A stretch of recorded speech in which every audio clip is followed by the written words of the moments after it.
called every name in the book. Let's take a look.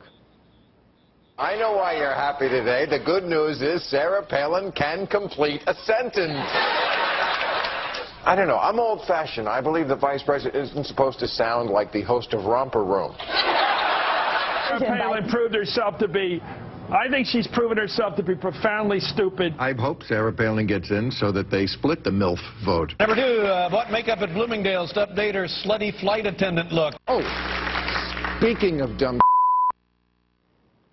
Now, I'd like to say this is the worst of it, but sadly it's not. Joining me now to respond is Governor Palin, former Governor of Alaska, and Fox News contributor. Governor, good to see you. Thank you for being with us. Of course, Sean. Thank you. Let me ask on a personal toll, because I'm going to get into some things involving your family that have been said about your kids and you and your looks, and on every level you've been attacked.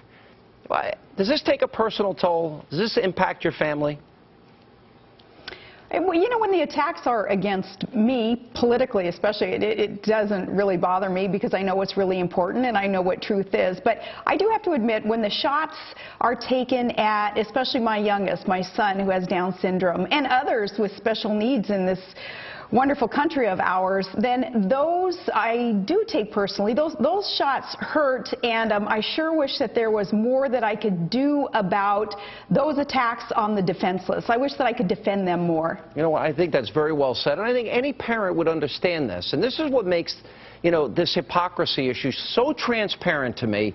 And actually, I got to give a lot of credit to your daughter, Bristol. Now, for example, Michelle Obama just showed up on the David Letterman program, and this is what he had said about your daughter. One awkward moment, though, during the game. Maybe you heard about it, maybe you saw it on one of the highlight reels. One awkward moment for Sarah Palin at the Yankee game. During the 7th inning, her daughter was knocked up by Alex Rodriguez.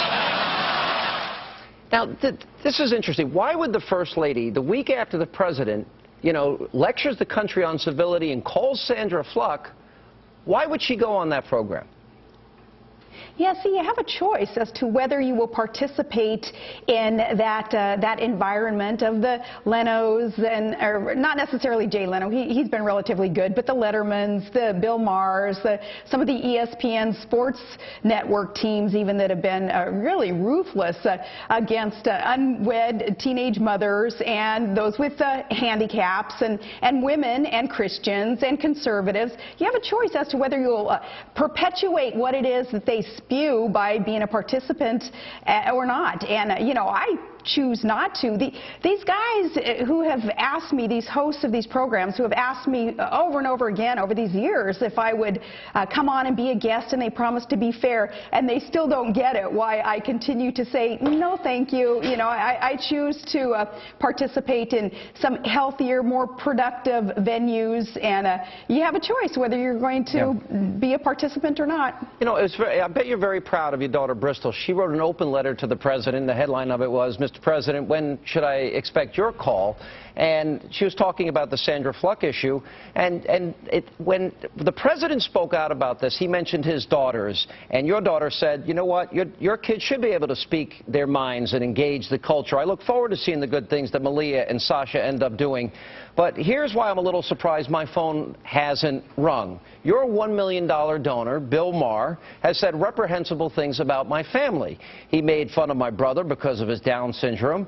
He said I was blank so hard the baby fell out. And in a classy move, he did this while his producers put up the cover of my book, which tells about the forgiveness and redemption that I found in God after my past public mistakes. I read that and I'm thinking, this is a great point. Why does the President lecture us about civility, talk about his own kids, which I want to keep his kids out of it, they seem like great kids, and call Sandra Fluke and take $1 million from Bill Maher, who has said horrific things about you, about your family, about your daughter, about Rick Santorum's family, about Rick Santorum's kids, and, you know, why? How do we explain this? Yeah, I was very proud of Bristol also for making those good points, and she's a strong, independent young woman who's taken full responsibility for her past actions that have resulted in kind of a premature ending of her adolescence and being thrust into adulthood as she is. Part of that is trying to hold others accountable when they really mercilessly attack others, as Bill Maher did, and here the president just, so proudly accepts $1 million dirty money from Bill Maher. But Bristol wrote that letter, I think, a bit tongue-in-cheek, knowing that, of course, the president would never, apologize to the other side of the aisle, if you will, because he has a track record of that. And I think Bristol understands, too, that even with Bill Maher now with this a bit of a nebulous apology or a ceasefire call. No, he wants the freedom to keep doing it. He's basically saying, I won't attack anybody, but we can all use this horrible language.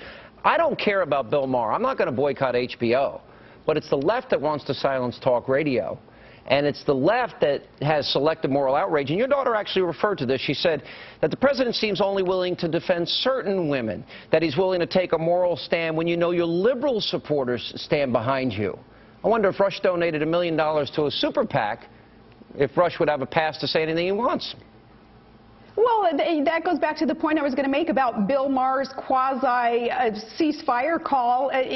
Bristol understands, too, that the repentance of a hypocrite is itself hypocrisy when that repentance is just done for an allowance, a continued allowance to do what they've done in the past, and they want, kind of a free ticket to keep on writing. It's ridiculous. I think, though, too, what we have seen from the top, from our president on down, kind of the point that Bristol was trying to make in calling out the president and the hypocrisy there on the left is our own president mocking children and adults with special needs, as he referred mockingly on a late night talk show about acting goofy like those in the Special Olympics. That was kind of a hurtful thing for the heart of our country, and I don't think the president ever apologized for that. He's got very selective ways of showing compassion and feeling America's pain. Bristol, I think, was just kind of pointing out some of that, and I think it was very effective the way she did it. We got to roll, but I think the best line in your daughter's open letter to the president, when he said that if Maher talked about the president's daughters the way that they talked about her and you and your family, that he would return his dirty money and the Secret Service would probably have to restrain him. I think that was dead on accurate. Yeah. Governor, that's dead on accurate, yeah. I appreciate you being with us. One of the things I admire the most about you is you've taken all these hits and you keep standing up for what you believe in, and you don't retreat. So thanks for being with us.